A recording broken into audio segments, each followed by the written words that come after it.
You're listening to InfoQuench with Jeff. And Amy, a podcast on how to be more efficient. And effective in everyday life. Hey everybody, and welcome to episode 9. Yes, episode 9 with Jeff and Amy. And Number 9. What number was that? Number 9. Was it 8? Nope, it's number 9. Was it 10? Nope, number 9. Number 9. Number 9, we're going to talk about Beyond Please and Thank You. For a second, I thought you were going to say Beyonce. And I'm like, I have not done my homework on Beyonce. Whatever, Jay-Z. Oh my goodness. Beyond Please and Thank You, we're going to talk about 10 tips for raising polite kids. Yes. We have a toddler. He's pretty much a toddler now. He's almost 6. I think he's beyond a toddler. He's beyond a toddler? Beyond Please and Thank You and beyond a toddler. He's turning 6. Toddler years are far past. Really? What's toddler years? Why Why did I not get the memo? It's what? Well, a toddler by definition, I think, is somebody. It's when they're like toddling around, when they basically can barely get their balance. I think he's still toddling. He walked into a door today. He did walk into a door today. Good point. Okay, let's go. In that case, maybe I'm a toddler still some days. Yeah, me too. Especially you're the Aperol Spritzer toddler. I know. And I'm the Sapporo. Aperol Spritz. Yeah. Sapporo. Oh, Jesus. We're going to have to record this now. Re-record it. No, I'm just... Actually, that was pretty bad. Should we keep it or what? I don't know. I did say Jesus. Well, you meant it, but you didn't mean it in a bad way. You meant it as in a... Amy smashed her giant way. wine glass on the boom for the mic, so I don't know what to do. It wasn't. You didn't say it in a curse word. It wasn't in vain. It was in you were just talking about Jesus at that moment. I know exactly. By the way, if you're listening, we're not explicit. We're still in a clean rating. Yes, so let's carry on. We want the iTunes, thing because you swear once, you're explicit, man. There's no going back. We're still clean. So, manners. That's our topic, and we're going to talk about 10 different points that we feel are important for raising a polite kid. Now, Sorry, before we get started... I'm going to interrupt you straight off the bat. Do you think anybody's ever raised a kid that had absolutely zero manners? I'm just wondering about that. Like, no, zero. They don't even know how to say things. Have you met Trump? Oh, yeah. We haven't met Trump, but have you seen Trump on CNN? I've never heard of this guy. Who is he? Tell me all about him. No, he's a toddler. Anyway. There are people we run across in life, we all do, grown adults who seem to have a complete lack of the basic manners. Yes. And it's disturbing, really. Well, it's something that needs to be instilled early in life. That's right. And again, we're not experts on this, but we've done some things that we have worked with our son Huxley, and we wanted to pass those along because I think they're fundamentals. Yeah. And if they worked, maybe they'll work for you too. So if you don't have kids, just I don't know, you can either listen or turn it off. I'm reading a book right now. I'm partway through it. I'm on Rule 5. It's the 12 Rules of Life, an Antidote to Chaos. Wow. Yeah. Why I did not know you were reading this. It's fascinating. It's actually a really great book. It's by a Canadian author, Jordan Peterson. Okay. He's a clinical psychologist, but how it pertains to our particular podcast, why I'm bringing it up, and we'll probably do some future podcasts that delve a little bit more into his 12 rules of life because he covers some pretty interesting content. But Rule 5 is essentially don't let your kids do things that will make you dislike them. Oh, I know. And I think that's fundamental, really. There are people in our lives that we run across on a day-to-day basis, or perhaps we see them on news chasers online, and we wonder what's going through their minds and why they're conducting themselves in the way that they are. So we shouldn't let our children... No, you don't want your kid to be a jerk. Yeah, pretty much. Because kids can be jerks, let's be honest. They truly can. Well, and let's be honest. Well, that's all we are. We don't lie to you people. You people listening with your headphones or whatever however you're listening right now, we do not lie to you. That's one thing we don't do. One of the best compliments I get, I think, as a parent, if somebody tells me that Hux is a polite, well-mannered kid. That makes you feel proud. No question. It does. I mean, that's awesome. I'm like, success. That's awesome. Yeah. Yeah, no, I hear that's you. one of the things I want to accomplish as a parent. It's super important to me. So For me, it's when he does like really complex math problems and stuff. Like that's when I'm like, wow, I'm really proud of yeah, our when little boy. when he's working on the calculus and he Yeah. lets us know. Yeah. He doesn't really do that. I'm just No. kidding. He can do math in What- his head though. What the secret to life is, and Yeah. those are definitely other proud moments. But having a well-mannered child is definitely a proud moment. So we're going to talk about the top 10 things that we've done. We're going to build upon them, I think, as Hux grows older. But as a young child, that we felt that these were important, and I think everybody knows the basic please and thank you. That's super important. It is, but I don't even have it on my list because I think that to me that's a gimme. No, but like a lot of kids do not do that, and I feel like you really need to be militant almost about it early in life, so that it gets drilled into their heads, so that they do it without even really thinking. You know, That's true. I don't know. That's the way kind of we were. We were pretty strict about that because it was like important to us, and it's important for him to come up, you know, as a polite kid. And we actually have a fairly strict parenting style. I think, we do. Overall, compared to some other parents that we know and stuff, it's pretty strict. Yeah, and I mean, and I don't know if it's right or wrong. Yeah, we're not saying we're the gurus here or anything. No, and I've seen all kinds of different parenting styles. That I've work. made at least one mistake with our parenting our kid. We make a lot of mistakes. I've made one. That's it. That's the only. Oh, one. only one. Yeah, like he blamed me today for walking into that door. So. Oh yeah. That's my only mistake, up till now. No, I'm just joking. The only recent one you can remember. Yeah. No, but we do have people. We have friends who parent in all different ways and have amazing children. So this is just one. I guess we have a stricter parent. Jeff works in a group home, so it probably comes a little bit from that we want to be strict because he's seen some different scenarios of. Yeah, you just learn different coping mechanisms for, fleshing out who that kid really is. Yeah. And that's sort of what we do with our little guy sometimes. So. Our number one on this list is just having an awareness for others. So early on, we just wanted our son to be aware of people around him. I think most of us have been in a situation where you're like walking through the mall or down the sidewalk and you basically have a kid walking backwards, looking in the other direction. Yeah. Completely unaware of anybody else in his vicinity and who else is in his space. Not really caring if he bowls through like people. Exactly. Or zigzagging back and forth, running into people. Yeah. Kids do this all the time. It's just a lack of awareness and consideration for other people in their space. So you want to find that balance though, where they can still be kids, where they can still be kids and be adventurous and stuff. But like you want to have that. You don't want them to be rude. You don't want them to be jerks. Really, you don't want your kid to be a jerk in public. Period. Well, it goes back to that rule. Don't let your children do things that make you dislike them. I like rephrasing that as don't let your kid be a jerk. Oh my! What happened to my voice? We need to bring in an exorcist. I need some more support. This Don't let your kid be a jerk. That's so funny. Well, you know what? There's 2 giant mistakes in this podcast, but you know what? We're so cool. We're just gonna keep them in there. Or maybe we're just lazy. Who knows? All right. But an awareness for others is key. Unfortunately, there's adults who still haven't learned this, that are walking, they're people you're stuck behind and they're walking incredibly slow and you just need to get around them. People in the grocery aisle that have their cart in the dead center of the aisle so you can't get around them. Oh man, today maybe I just need to work on my patience level, but there are definitely a lot of people who do not have awareness for other human beings in their environment. So I think teaching our children to be aware of where they are and the space around them and, basically respecting other people's space is definitely important. I think that's important as well.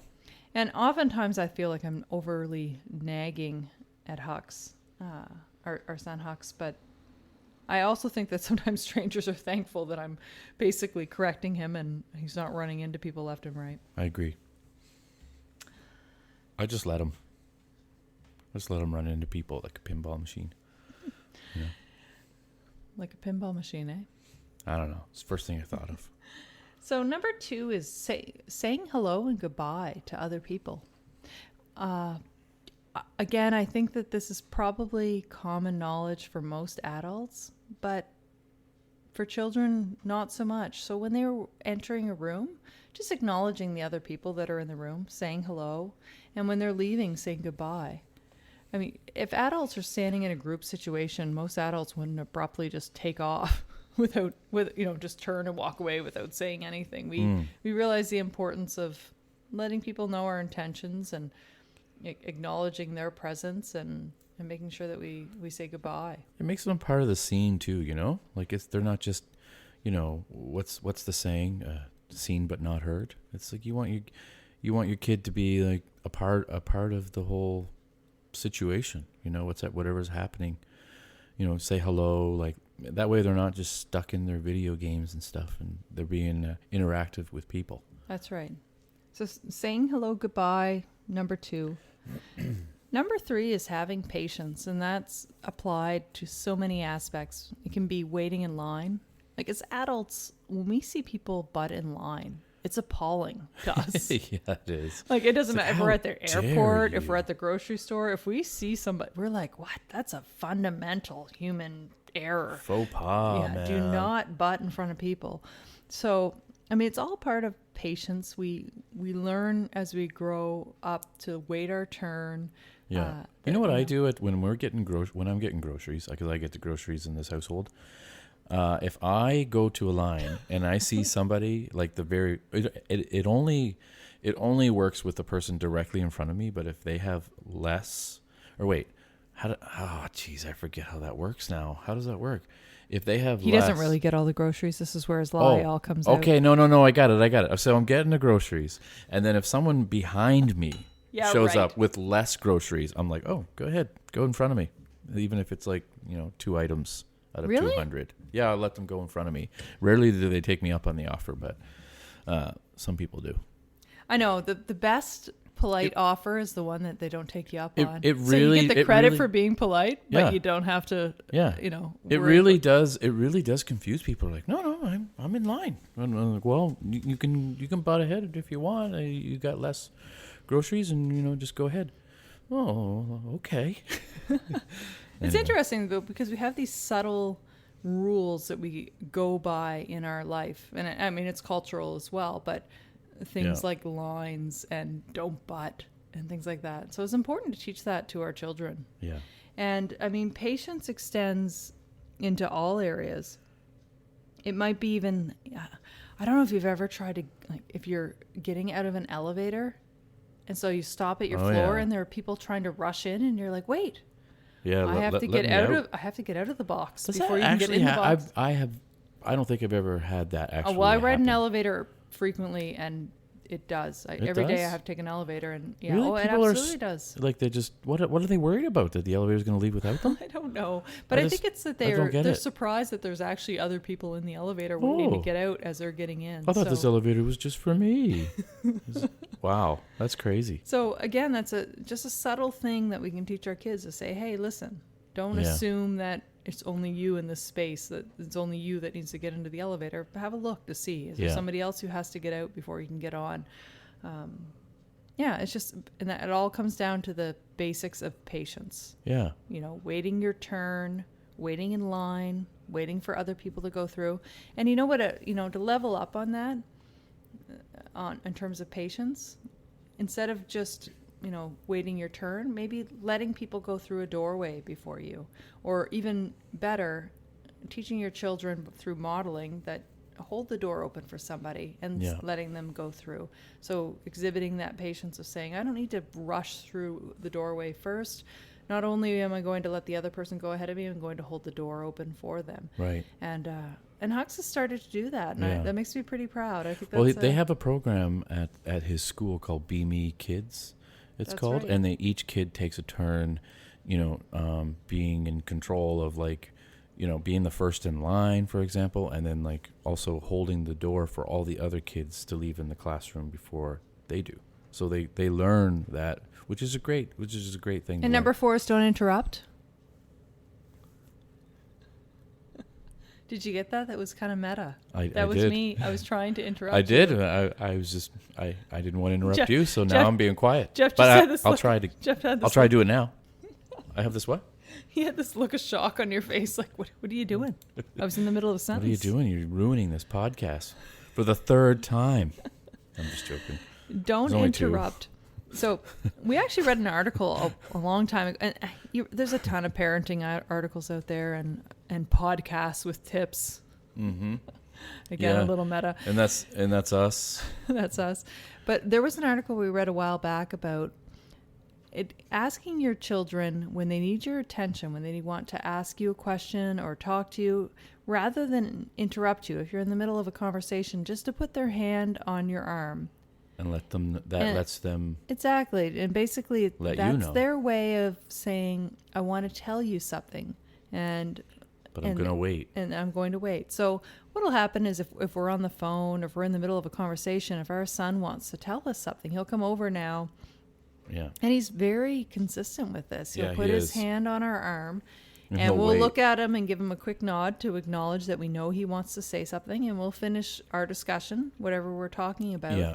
And then he knows, and it's important to go back to them and make sure that that they're heard. But he knows that we'll go back to him and say, okay, what did you want to say? That would be And- really weird if we never went back to him. Okay, I know you want to say something. You're holding my hand, and then we just never let him say anything you wanted to say. That would be pretty bad. Yeah, it would be We've a little never done sociopathic. that. Yeah. Yeah. Little mind tricks, Little Jedi mind mind tricks. tricks that we can try later on.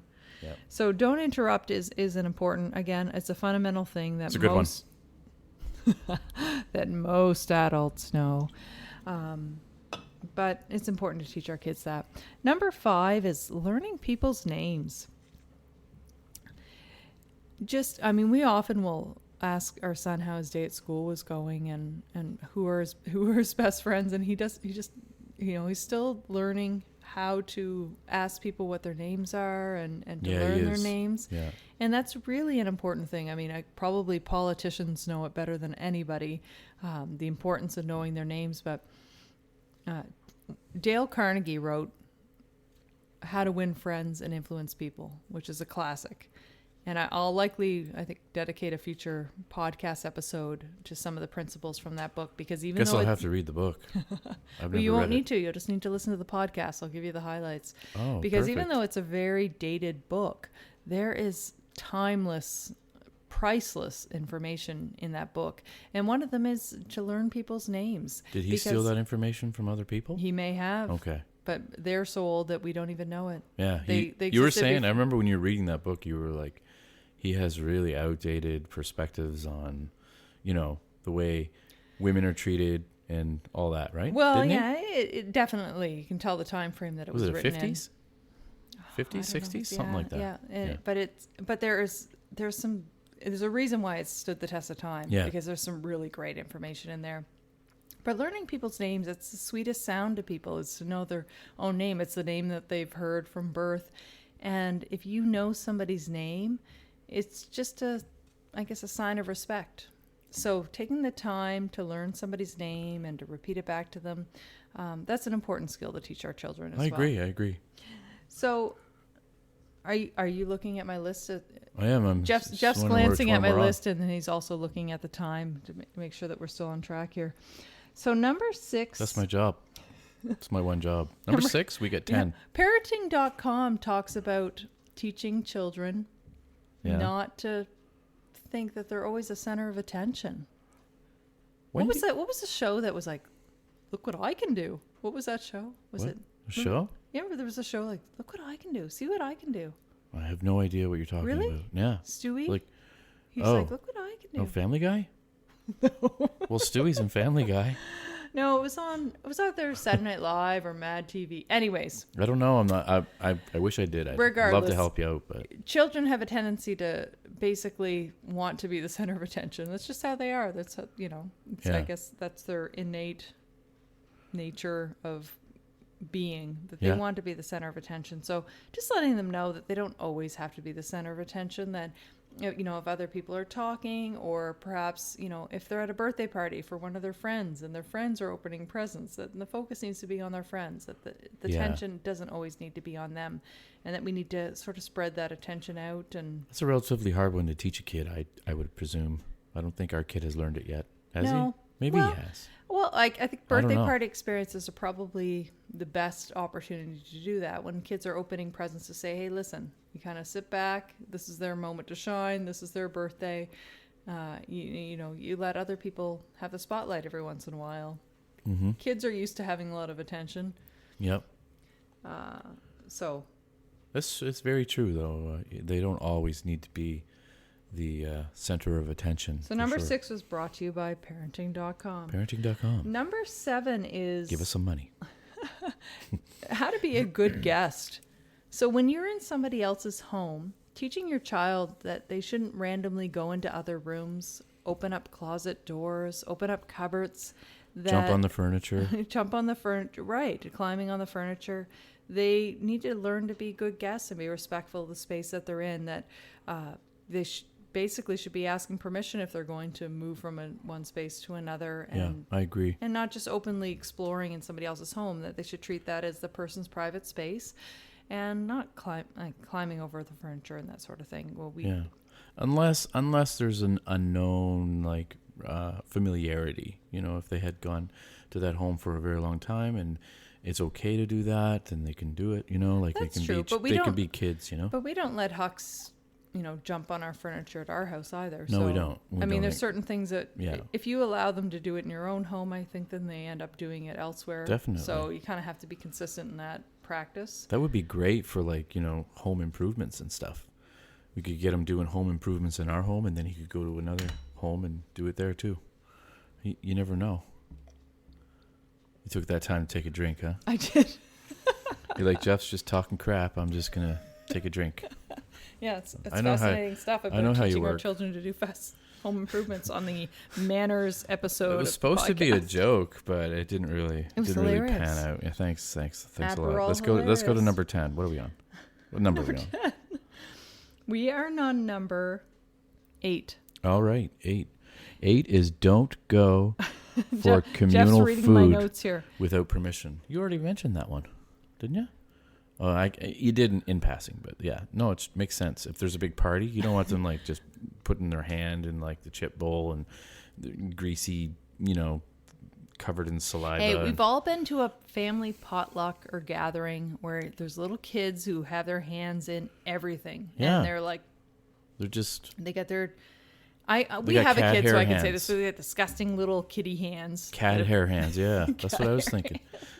What are It's just- cat hair? They've licked them and They then lick them, cat and then hair they've stuck to them, they're crawling along on the floor, and then they've got layers of cat and hair then they're mixed with dust balls, and broken. so if they're in a cat-ridden environment Broken and they have cheesies. these cat hair hands, but then they're reaching into the communal chip It's a good bowl. band name. Yeah, communal chip bowl. Gotcha. Well, it's just really disgusting. Plus, they're drunk. No, I'm just joking. This is a family show. So, no, one of the things that we, and Hux is pretty good at this, but when we're at a potluck situation, he either asks permission in order to go and get something, or we'll make him up a plate. So, you know, as they get older, they understand the intricacies of cleanliness and not putting germs on everything. But when they're really young, it's probably best to make them up a plate and to let them know not to just go and that's the best way to do it. lick the strawberry and then put it back on the plate, that kind of thing. Yeah. 'Cause Number that's 10, the strawberry I'm eating. Anyway, go ahead. number 9 is not to comment on body parts.